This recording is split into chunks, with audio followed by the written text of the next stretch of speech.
All right, welcome class. We're back for chapter 6 on criminal law. And to start this chapter, we've got as our guest, Mark Subin. And Mark Subin was the elected district attorney of Cortland County he was elected in 2008 and he served in that role 2 terms till 2016. So I'll let Mark introduce himself. My first question is, why did you decide to run for district attorney of Cortland County? Right. Thank you, Kevin. Well, I actually ran initially in 2004 unsuccessfully. And the reason I ran was because I had, well, let me back up. I began my career after going to night school at Fordham Law School.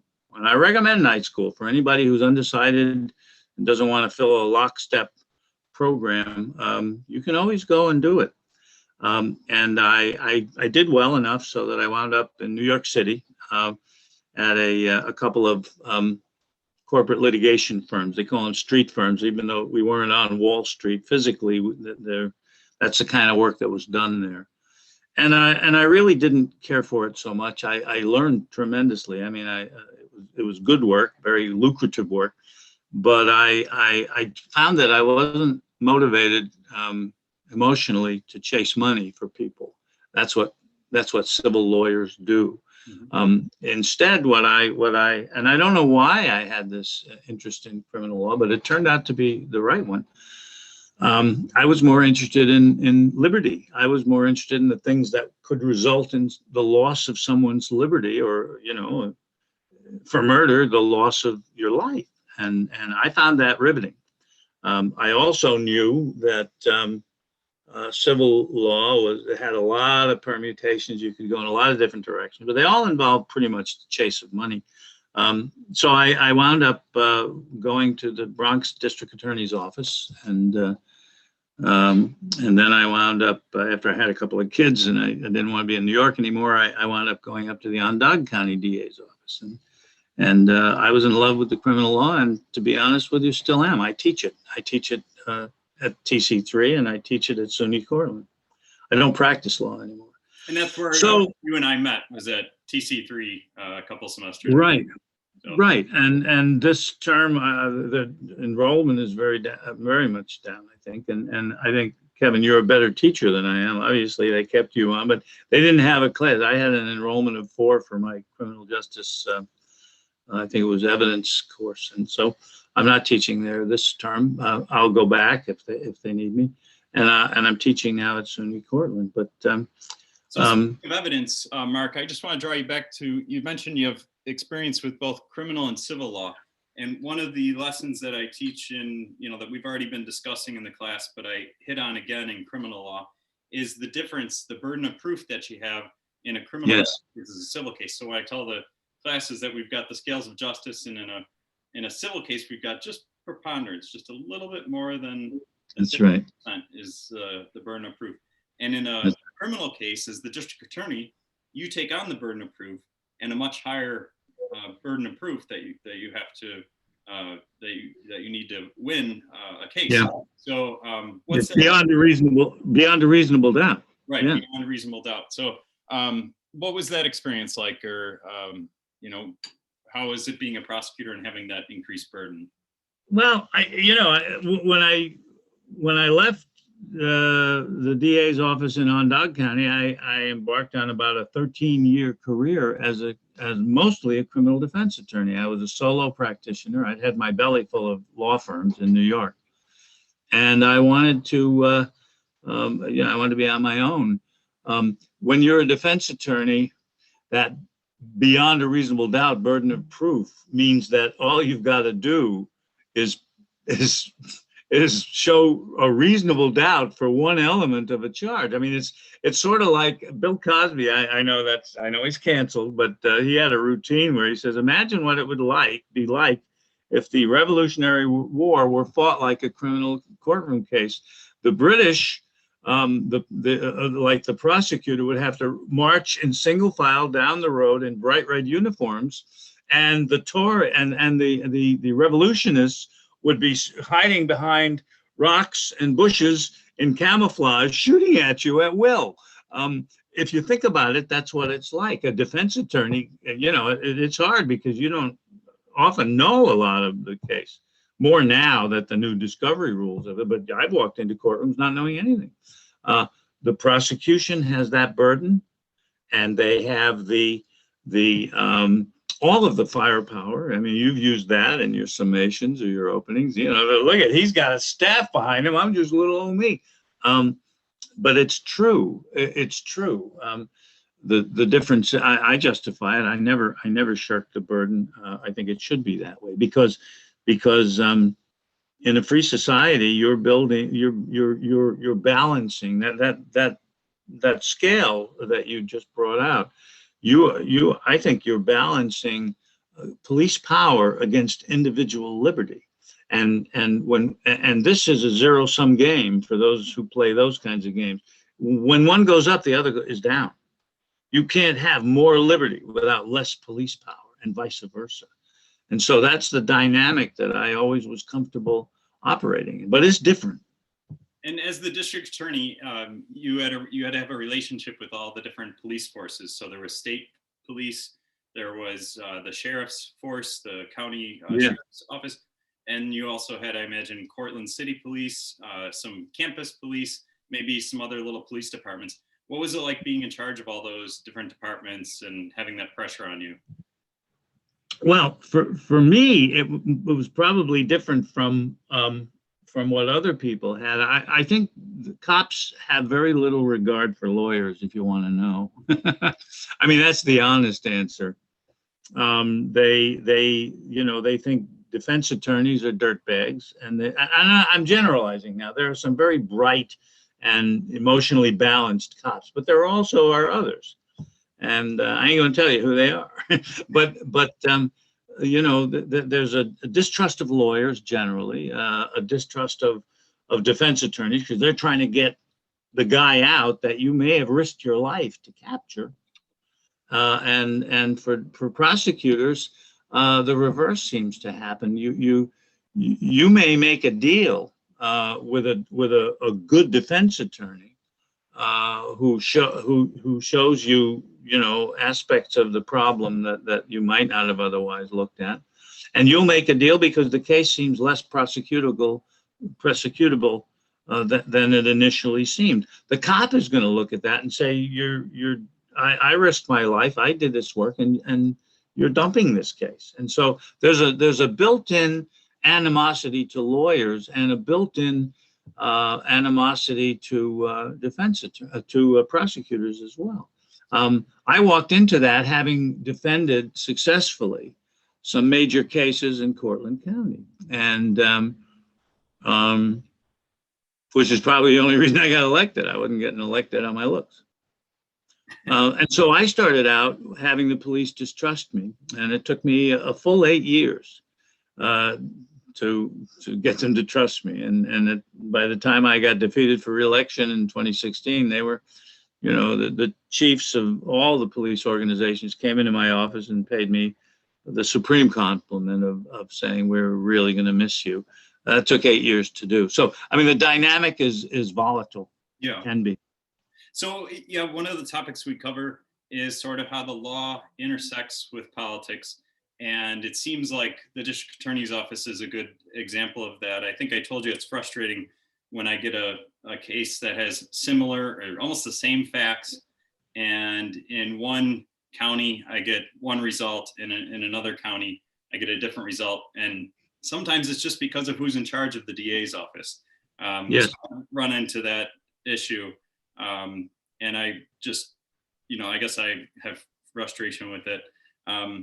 But also just it's stressful enough being a lawyer, I find. And it is a stressful profession. You had a career before you decided to run for office. Why take on that additional stress of being a politician? And why do that to yourself? Yeah, you just said it, Kevin. I was frustrated too, just as you are. And I had a background in prosecution. I was trained in the Bronx, where let me tell you, I didn't serve under Mario Merola, but I served right after he had died, and the office was the gold standard in prosecution. So there really was some incredible talents in that office, a big city office. It was a great place to learn. Also, Syracuse has a great bar, great judges, great lawyers in many respects. And I came to New York. I came to Cortland, and I found that there wasn't that pool of talent, and I just was very frustrated that I couldn't get a guy who didn't have to convict anybody. All he had to do was the right thing, and I couldn't. He wasn't even speaking the same language we were. So I ran out of that frustration. Once I got elected, I ran into the politics everywhere. I just described some of the politics of dealing with cops, and it's significant. You can't just blow off cops if you're the DA. These are your lifeblood. You don't have a case unless a cop brings it to you. So you're continually on the sidelines cheering them on, and at the same time trying to keep them from being stupid. Yeah. And so it was, and then you get the politics of your budget, and you're dealing with local legislatures, and it's a mess. I hated it. I hated, for 8 years I had the job of a lifetime, and at some level it was not nearly as glamorous as I'd hoped it would be in terms of, not because I never cared about being the DA. I always liked the idea of doing what a DA can do if he's doing it right. But there was always that level of the politics of an office, managing people. I was a lone wolf like you are. I liked it. And now you got to run this thing. So there's a lot of politics everywhere. And I think that's the price of admission, really. Well, thank you for your service. I admire you taking on that role. And it must have been extra difficult than being a lawyer, is what I see. So, well, no, it wasn't actually. I mean, I liked it. I liked the work very much. Now it's a small community in Cortland, so I wonder if you ever had conflicts of interest. If you ever experienced those. We cover those in chapter 2 when we talk about ethics. And since we're talking about how law and politics intersects, do you ever run across a case where maybe you need a special prosecutor, or you had to change a venue or something because it's a smaller community? Okay. Oh, okay. Listen, Kevin, are you there? Yeah. Okay. Sorry about that. Johnny, stay off of your valve for a few minutes longer. Don't go on until I'm done. Okay, Mark, and we just had a little interruption there, but you were I asked you about conflicts of interest and if you ever had a special prosecutor for any reason. Yeah, no, I've had conflicts of interest, and white collar crime is what we were discussing earlier. I mostly tried a lot of homicides in an 8-year period for a county of under 50,000 people. I tried 3 homicides. No, I tried 4 homicides, 3 murders and 1 manslaughter. I tried some serious, personally, and my office as well. But I never tried a white collar case, and I don't think we did very many of them here. And one reason is because in a small community, to get elected, you're political, and so you have fundraisers in a particular restaurant or bar. You have businessmen who support you. And these are the people who get involved in white collar crime. Mm-hmm. And so I mean, not that they get involved, but that they are chased for it, or that they're the target of. And I had some files come across my desk from the state, referred to me, from taxation, sales taxes, that type of thing, and I declined to prosecute them because I couldn't, in good conscience. I had a conflict of interest, and so I dodged those when I could, because once again, I told you that my MO is that I find liberty and the things we do to each other physically and assaultively and so forth much more interesting and much more significant. And that's just my own bias. Yeah, well, no, but I think that helps the class understand, where you have to exercise your judgment, your discretion, and avoid the appearance that your office is being compromised by politics. So I appreciate you sharing that with us.